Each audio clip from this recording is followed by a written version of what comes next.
What's going on, everybody? Welcome back to the Andrew Thompson Interviews YouTube channel. Definitely got something a little different this go around, and I'm very excited about it. Joining me today is an individual who many of his peers and those within his space consider him a legend within the skateboarding realm, someone that the New York Times stated as having a very, very great career renaissance. This is Brandon Turner. Brandon, what's going on, boss man? How you feeling?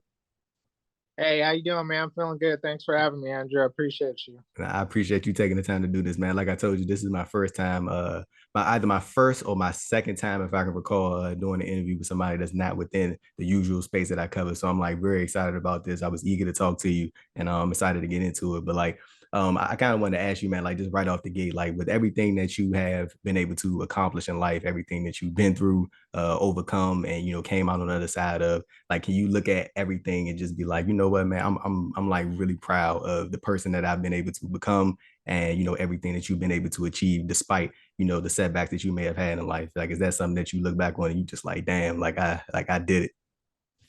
Yeah, more so, of course, I'm proud of myself and stuff, of the setbacks I've had and everything, but even more so, even more so is the gratitude that I have for being able to come out of the experiences I've went through, and not when I was in them, not being able to understand why it was happening, but now looking back, knowing why I went through all these crazy things and experiences. Of course, it made me to the man I am today, but it was all it was all part of the plan for me to have the experience to help other people, you For know. sure. For sure. And I had read that you started like a skateboard recovery program that's based in Cali. Talk to me about like how the how that came about, like the formation of that, and like how that has grown, over the past years, since you started it, and to where we are right now. Like, talk to me about the growth of the program and like how just much things have. I'm pretty sure much things have just elevated, since those initial stages of you beginning this. Yes, absolutely. So I partnered with Healthy Life Recovery, and I Mm, implemented some programs with them, some diversity, like a program, yoga, Pilates, and just, and music and stuff. And the whole plan was for me to start my own treatment facility. So now, fast forwarding to now we have West Side Recovery, and I have a it's for substance abuse and mental health, and of course, we have our group therapy and our doctor visits and our one-on-one therapy. But as far as our programs, we have skateboarding, surfing, yoga, Pilates, and art and a music program, because I just think us have all, like, we all have our own artistry within us with whatever we decide that we love to do in life. That's art. So I wanted to make sure when people came to get help that they had access to that. And even if my program doesn't have something, so say for wrestling or something, and someone came and got needed to get stabilized, and for substance abuse or mental health, and they're into wrestling, then I'm going to use my connections and everything so they can have that as an outlet too, mm. and implement it in part of their program. What's up? That's what's up, man. And like as you just heard Brandon mention, you see that artwork in the background, beautiful display, right there behind him, man. Very, very cool. But like I kind of wanted to take it back a little bit, man. Like I did some research and I saw that you grew up in Japan for a part of your life, man. You started off like some early years there, like you moved there when you were young. Talk to me about like what was it like being so young, man, being able to move to Japan and experience a whole different country. I'm pretty sure at a very young age that had to be a culture shock. I'm pretty sure at any age, like just moving to in a completely different space, I'm pretty sure that's a culture shock in a way. How was it for you, man? And like, do you have any fond memories from from your time in Japan that you spent there before moving back to the States? Oh, absolutely. I mean, Japan is my second home. And of course, it was a culture shock to me because I moved there when I was 6, Yeah. after my military. It was after the Gulf War.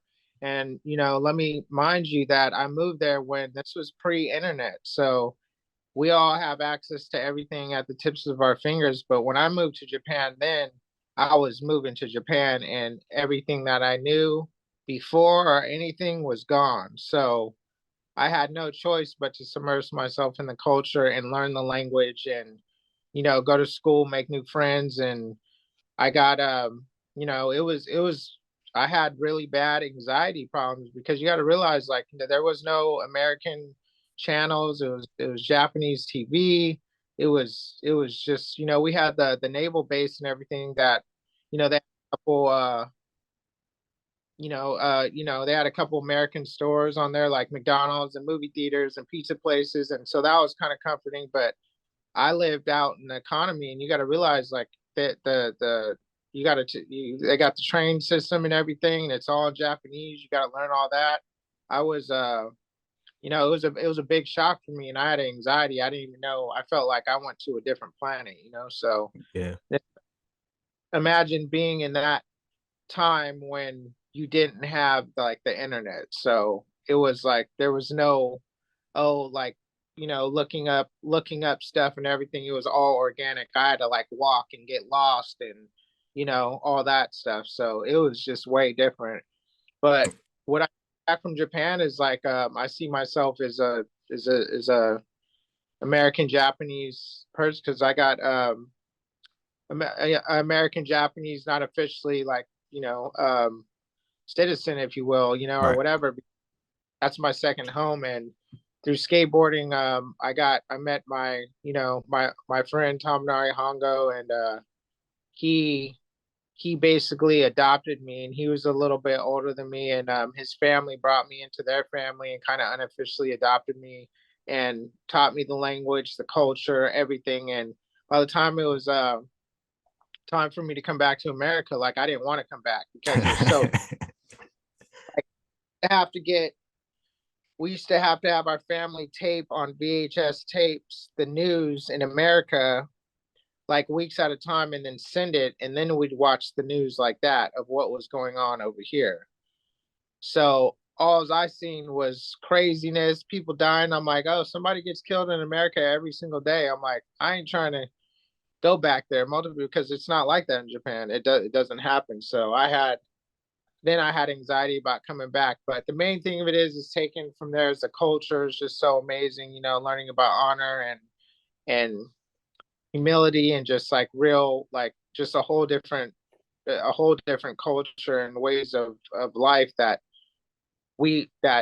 really is just kind of it's not like over here in America you have a bunch of different cultures, and and either you're in some or you're out of some or you're part of this group or that group. In Japan it's all love, and that's my second home. I go there all the time. I'm still talk to my family over there all the time. And I have little nephews that are uh, they're skaters now who I mentor, and they come back and forth. So it's Japan's amazing. It's the future. Well, so what would you say some of the biggest differences and similarities between these skate cultures in both Japan and the United States? What I have to say that the difference is in Japan. Well, it's the weather. Like I'm from San Diego, so the weather here is just always good. In Japan, it's just it gets real cold. It'll get real rainy and stuff. But as far as the culture, like Japanese, like are up on their fashion. Even if they get it from when I lived there, they would take the fashion from America and like turn it up times 10, and they would like Mm, go all out with the fashion, super clean, super respectful.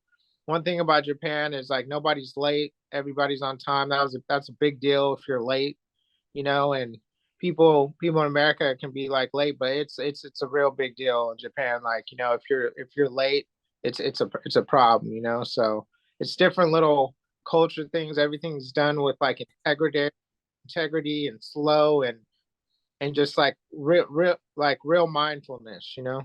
mm.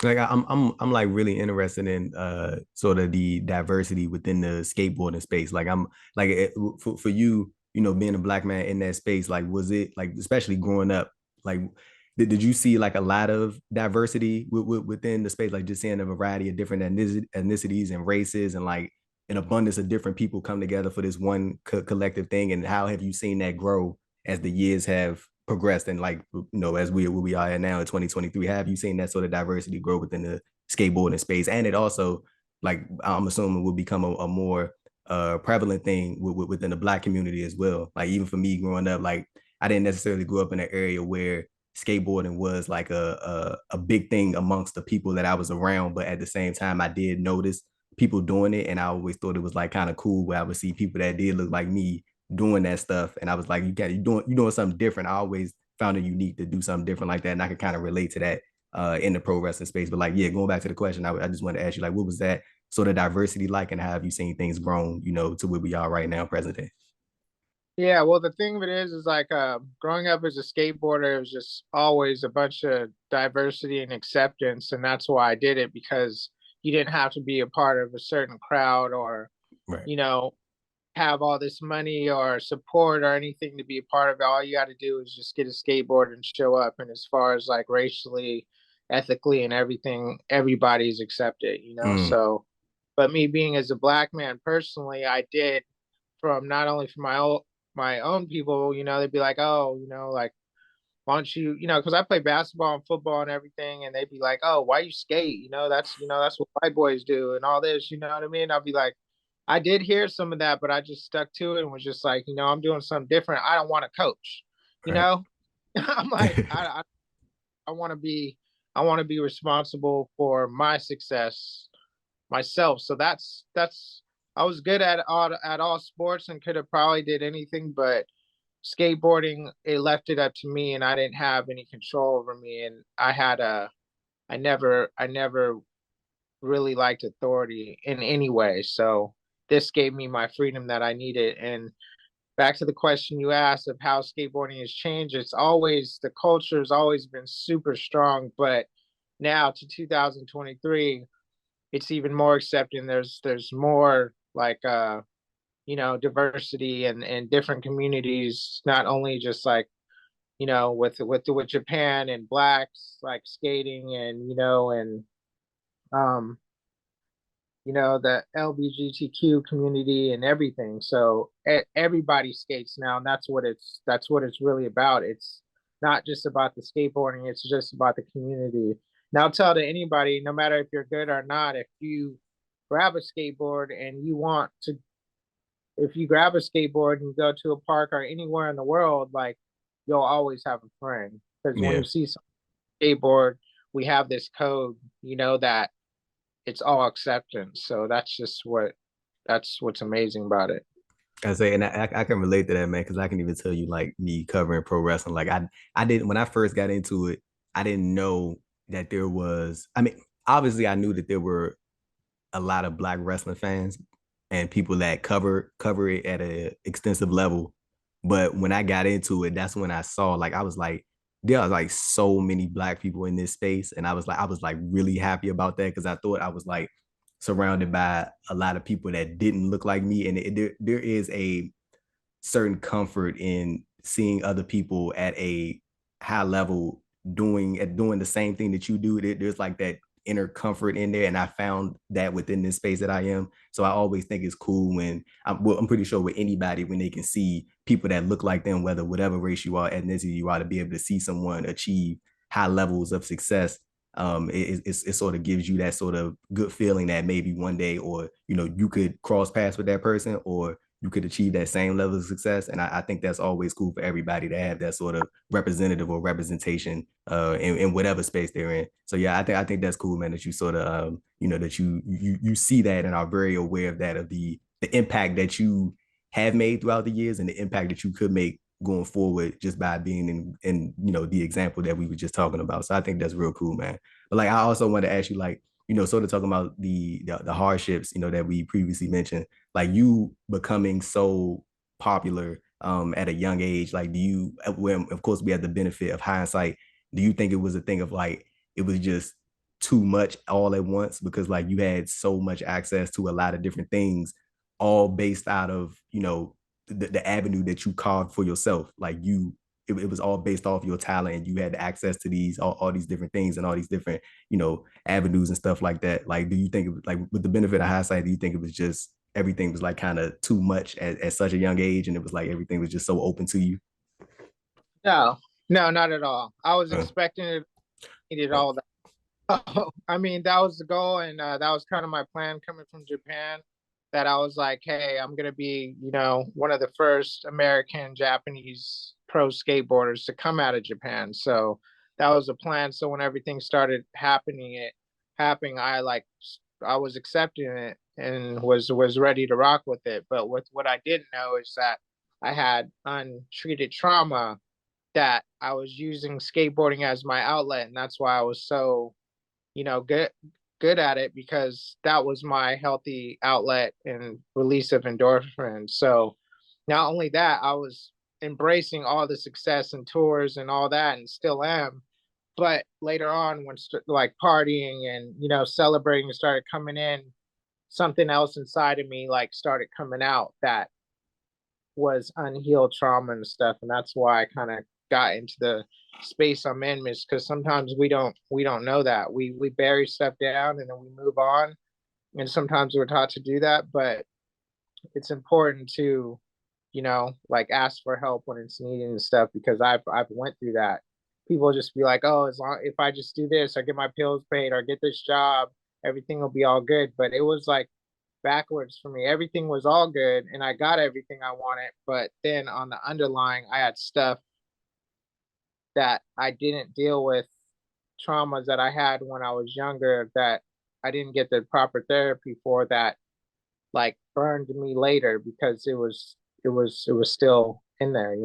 Yeah, no, I feel you on that. Like, and like within that same topic, like you being in sort of like the mentor role now. Like, I think that's kind of cool. And like, I wanted to ask you, like, have you ever had those instances when you're sort of giving advice to the next generation, and like you sort of see somebody sort of head down a similar path, or they're inching towards that, and you kind of let me sit you down and try to give you some game, and teach you which way to go, and like maybe they'll be like, you know what I'm saying? Because I think we've all been there as like, Yeah.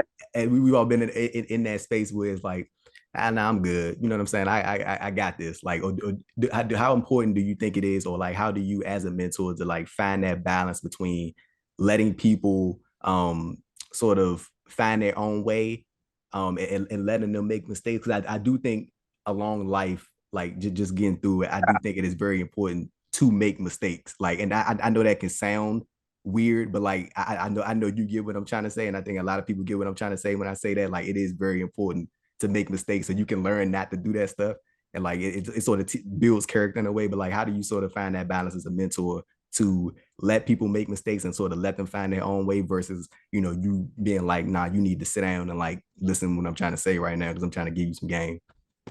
Well, my balance is like I like to plant seeds. If I see somebody doing something that's kind of, you know, in a path the way I used to do it, like for instance, for example, just like drinking all the time, like smoking Mm. and just like I'll plant some seeds. Like, hey, yeah, when I was doing that, like I'll just give them, like I'll just like let them kind of tell them my story, like, oh yeah, when that used to happen, and I would just try to relate with people, but really, just like myself, like until I wanted help and knew I wanted to get help, I wasn't listening to anybody. So it's not my job to get in the way of anybody else's journey. If somebody asks me for help, that's different.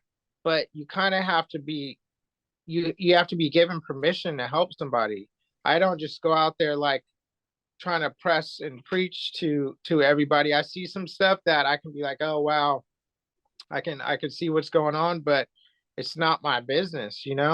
Of course, if somebody hurting somebody else or hurting themselves, like I'll step in, and if I see it, in a public setting or whatever. But when people are living their life and going through their journey, and I'll plant a couple seeds and just see how they're doing and say what's up. They know what I'm about, and if they want to open up, cool. But I'll plant a couple seeds and keep it moving, because I know it's not my job to get in the way of their journey, and they know if they want help, like I'm here. So when somebody asks me, that's different.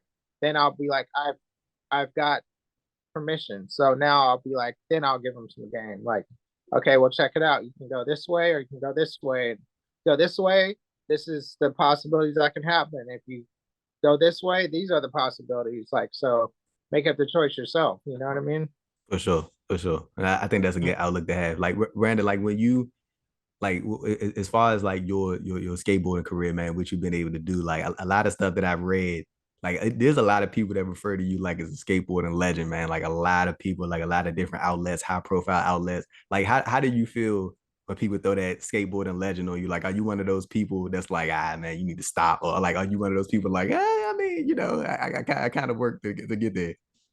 Yeah, I did, and I think it's important to embrace your truth with all humility. You know what I mean? And I'm honored to, when even people who I've looked up to, you know, call me that or see me at their level or whatever, and I embrace it. And I'm just, of course, like, like of course, I'm like, it's a little weird, but I'm just like I'm grateful, and I'm just like, man, like I need to now. It's not what I can get back out of skateboarding our life, and I'm still getting from life, and we're learning every single day. But as far as my passion in skateboarding, it's not what I can get out of skateboarding; it's what I can get back to it. And I think whatever anybody's into, once you change your mind to that mindset of because everybody's like trying to go pro or this or get some money and whatever. If you love something, then I think you should love it back and switch your mind to stop trying to extract and just see what you have to bring to the table to bring to it, Mm. and it'll now back to you. Brandon, something you just said, how important is it for you and how important has it been to you to uh, leave skateboarding better than it was when you first entered it? Oh, it's been amazing, to be a part of just something new and that I can bring something to the table. And I'm just grateful for everything I've been through, and I was able to survive it and go through everything I went through to so I can be here to speak with you and hopefully like influence somebody else and who needs some help or who doesn't, or just to listen for food for thought. I think one of the most standout things about your story, your life story, is like the mental fortitude. Because like it's been a lot of times, like stuff that I've read that you think things were going well, setback, things are going, you got back on track, things are going well, setback, and it's like for somebody to continuously go through that multiple times.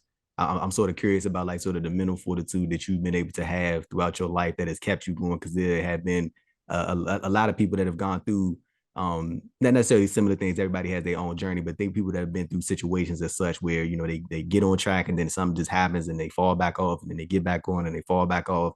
Like talk to me about sort of like what has kept that sort of that mental strength for you. Like how have you been able to form that over your lifetime? And like you still like very young, so like how have you been able to like formulate that that sort of inner strength to want to keep going despite the setbacks and despite the hardships? Like what has sort of been that, like what sort of that foundation for you, man, that has that has kept you Well, strong all these well years? the foundation for me is like I'm naturally a competitive person, so if I lose and stuff, I want to win, and that's in life or anything. And I try to take. It's not about things happening to you. It's everything doesn't things don't happen to you, they happen for you. It's just what you can learn from that experience and pick yourself up and go back again. And I tell people the analogy just like skateboarding. Some people are scared to skate and fall, and I tell people that skateboarding is the best life lesson because it's not it's not a question like if you're gonna fall, you are gonna fall. It's what just like in life. It's just what you're gonna do and what did you learn from it when you pick yourself back up.